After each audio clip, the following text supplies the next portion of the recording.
Is that like sweat on my butt? No. Oh, I see. What you want me to do, what I want to do in life. Well, my aspiration is to, I don't know, be in a teen tit film like that guy who played Horatio. Presidential candidate Ted Cruz is in a lot of hot water right now. Why? It's because he has this thing going on that the National Enquirer published, and I like to label it the Cuban Mistress crisis. That's what Ted Cruz is going through right now. They published an article about 5 of his alleged mistresses that he has been having throughout the campaign and or recently. And many of the names sound like they are very credible and could be very damaging. Now, the National Enquirer is not necessarily like Time Magazine or something like that. And I'm not quite sure how they are with their libel laws. You know, are they protected by being kind of like a parody magazine, or will they still be upheld to those same laws? Because this is a lot of damaging stuff in here if the article is true. So it could be used to potentially sue them. But again, I'm not quite sure how they are protected. Now, before we get into the meat of the whole situation, let's start from the beginning. Let's back up. Cruz blamed Donald Trump for the National Enquirer's story because of what they've been going through back and forth on Twitter. Now, let's move a little bit further back. Let's start from the very beginning, how this whole thing started. There's a super PAC associated with Ted Cruz. I'm not sure the exact name, but I'll put it right here on the screen before you so you can see. During the Utah caucus or primary, whichever one they have, they ran an ad, and then they did something on Twitter where they had a picture of Donald Trump's wife where she was nude or partially nude, and they had some disparaging remarks to say about her. Now, Ted Cruz has since come out to say that he denounces the photo and that it wasn't his team that did it. However, it was a super PAC that was supporting Ted Cruz and it was against Donald Trump. So you could say, oh, we didn't do it. Our campaign didn't do it. But people that are loosely associated with you and want you to win did. Am I to believe that they didn't run that by you or anybody in your team? Did they just go out there and do that without any permission from anybody associated with you? Or was one of those wink deals? Like, hey, I don't really approve of that ad, but I'm not going to say anything against it. Go ahead and run it. I think that's what happened here. And Ted Cruz trying to play the victim like he didn't really know what was going on. So when you frame the whole situation with Donald Trump and his involvement or alleged involvement, you got to frame it properly. You got to frame it in the context of Ted Cruz and or people that are loosely associated with Ted Cruz started it with posting disparaging things about Donald Trump's wife. Trump is just really defending his wife. So after that picture came out of Melania, Donald Trump tweeted, hey, be careful, Ted, or I'll spill the beans on your wife. Now, shortly after this is where things kind of go downhill. Shortly after he says that, there's another picture of Donald Trump's wife and Ted Cruz's wife side by side. Now, I'm not quite sure what face Ted Cruz's wife was making. Her name is Heidi Cruz, who's also a Goldman Sachs executive, very crooked person, in my humble opinion. She has this like gritting and grinding face. Looks like her face is like scrunched up, like she just ate a ball of glass. And then you have Trump's wife to the right of her in the same picture, looking very glamorous. And it was just pretty much like, hey, y'all put 2 and 2 together. Now, this is going to inflame the situation more. So now Ted Cruz has to defend his wife the same kind of way Trump defended his wife first. So now he's going on TV talking about, hey, you're a coward, Donald Trump, and you're sniveling and leave my wife out of this. Leave her the hell alone. A little side note. What was funny about that was a reporter asked Ted Cruz, hey, would you still vote for Donald Trump if he was a nominee? I thought that was hilarious because right in that moment of heated anger or alleged heated anger that Ted Cruz had at this impromptu press conference, she asked a very good question. And he really didn't answer the question. He was leaning towards no, but he really didn't come out and say it. But moving right along, now you see the framework. You got the super PAC associated with Ted Cruz that released this ad, this Twitter image, in a disparaging way about Donald Trump's wife, Melania Trump. And then you got Trump defending his wife and saying, hey, be careful, Ted. Don't do it or I will spill the beans on your wife. And then another tweet comes out from somebody that Donald Trump retweets, and it's something that is kind of disparaging about Heidi Cruz and defending Trump's wife. You see what I'm saying? But it seems kind of juvenile. It seems kind of silly, but this is the world that we live in. In 2016, everything is online. Everything is about social media. Everything is about how many views and retweets and all of that can you get, because you have to understand, we're talking about this as if it was a big press conference where they said it, but really it was just a simple click of a button on Twitter that he was able to get so much attention and so much view And he was able to defend his wife all in one fell swoop. So I think that that's just where we are. Just get with the times, get with 2016. Don't look at it as silly and don't look at it as childish. Look at it as just the way things are. So that is the foundation for where we are now. And now we're leading up to the whole thing about the National Enquirer, quote unquote, hit piece on Ted Cruz, alleging he has the 5 mistresses. Now, when the thing came out, Cruz is blaming Trump. He's like, hey, just one day after the whole situation on Twitter with the back and forth between their wives, now all of a sudden, here comes this story that is slandering me or libeling me. And one of the chief people in Donald Trump's campaign, according to Ted Cruz, a guy named Roger Stone, he is one of the people that was named as a source in the actual National Enquirer piece. Now, I'm not sure if that's true or not, but that's what Ted Cruz said at a press conference, right? So he's blaming Donald Trump for the whole thing. But it's like, wait a minute here. Even if that's true, you are being a hypocrite now, because remember the whole thing with the Super PAC from the beginning, where they posted a picture of Donald Trump's wife in a negative way. That was a PAC supporting you. You say, hey, that's not me. I didn't do it. So now you want to say that the National Enquirer piece is being sponsored by Donald Trump. But Donald Trump says, hey, I didn't do it.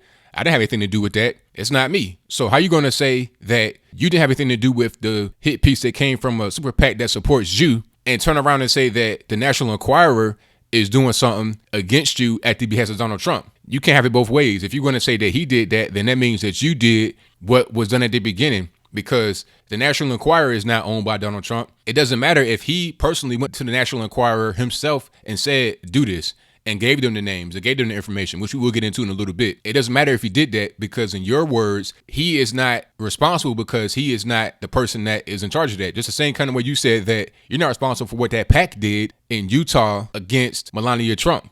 So now we get into the meat of what was said in the actual National Enquirer article, which is very damaging. They had a picture, and I posted a picture right here before you, a spread of 5 women. Now, the 5 women's faces have been blurred out, but not very well. You can still see the edges of their shoulders, their clothing, what they have on. And these pictures are found on the internet, so it's not that difficult to match the pictures up with the blurred out faces. Now, there have been 3 people that have been identified, and one of the persons identified makes me think that this whole thing may be kind of a hoax, because you got Katrina Pierson that has been identified as one of the women that could potentially be a Ted Cruz mistress.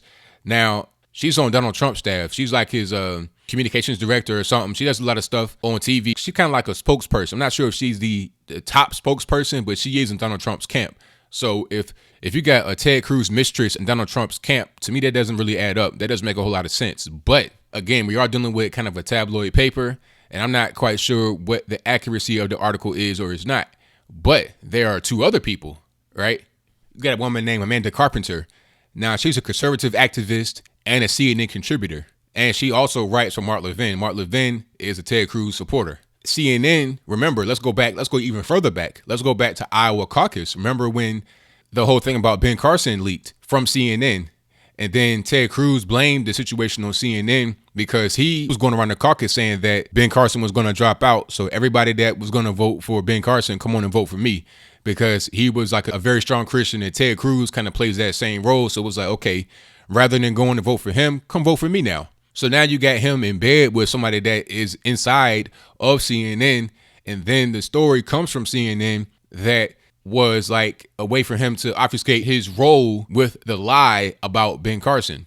And then the most damaging thing is a woman named Sarah Isgur Flores, right? Big time political operative. And here's the thing about her.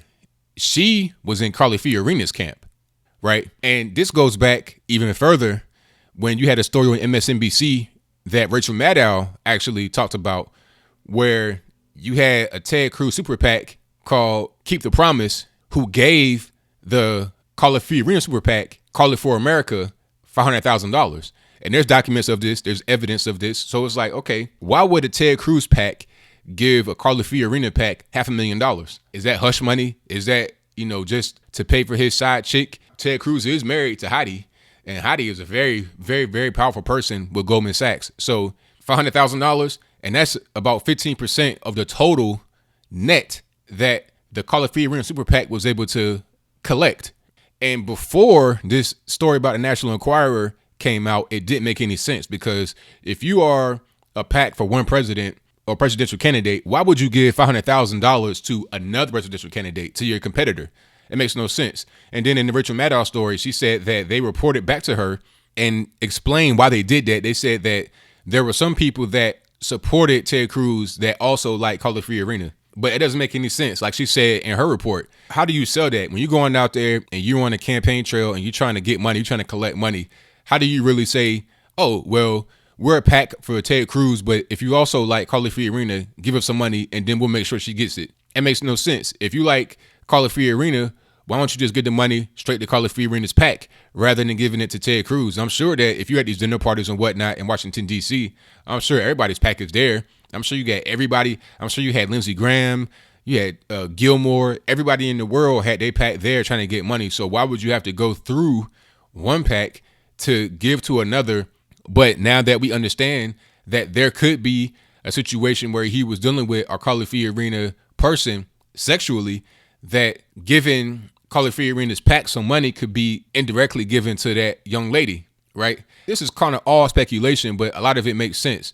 And really, it doesn't even really matter at this point if it's true or false, because the damage has been done, in my humble opinion. I think that there's a combination of a lot of different things on Ted Cruz, a lot of lies, a lot of kind of like underhanded dealings. You're dealing with the whole thing that happened in Iowa with Ben Carson. You're dealing with the whole thing about him just lying in general. He's just not a truthful person. I mean, he went on Fox News and lied on Chris Wallace. I mean, he just tells a lot of lies, and it's always something coming from Ted Cruz that it seems like is untruthful. You really don't trust him, and it all kind of points to somebody that will be a bad person when you get into the White House, because if you get all these problems right now with being trustworthy, with being honest, with being straightforward, a lot of documents have come out to say that he's not who he says he is, and he comes off as phony in general. That is not the kind of guy that is going to really get people to go to the polls. And I hope and pray that they don't try to put him in there if he does not get enough delegates as a candidate over Donald Trump, because what's going to happen is people are not going to want to vote for Ted Cruz en masse. I mean, you may be able to get people in a conservative base, which is only about 20 to 30% of the population. But when you're talking about a national election, you need to get not only your conservative base, but also people in the center and people on the left. Because again, I've said this before, conservatives only amount for maybe about 20 to 30% of the population, and same thing for liberals. Everyone else is on the center. You have to be able to get your base, the center, and some of the left to be able to win. And Ted Cruz ain't going to do that, especially with not only just his face in general, which I hate. And I said about in my 10 things I hate about Cruz video, also the fact that he lies a lot. And this is a pattern that has been consistently been proven to be accurate.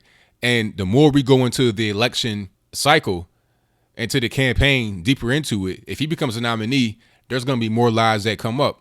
And matter of fact, while Ted Cruz is trying to blame Donald Trump for this hit piece, there's been a story that come out that say that Marco Rubio was the one that released a lot of the information about Ted Cruz, right? So you got a lot of people that don't like Ted Cruz that are willing to do things to prevent him from being a nominee. In his own party, his colleagues that are in the Senate, and also just people in general that are in the regular world. Now, I'm not saying it's okay for him to be lied on, but at a certain point, it's been a lot of lies that Ted Cruz have told. And how do you believe somebody like that consistently?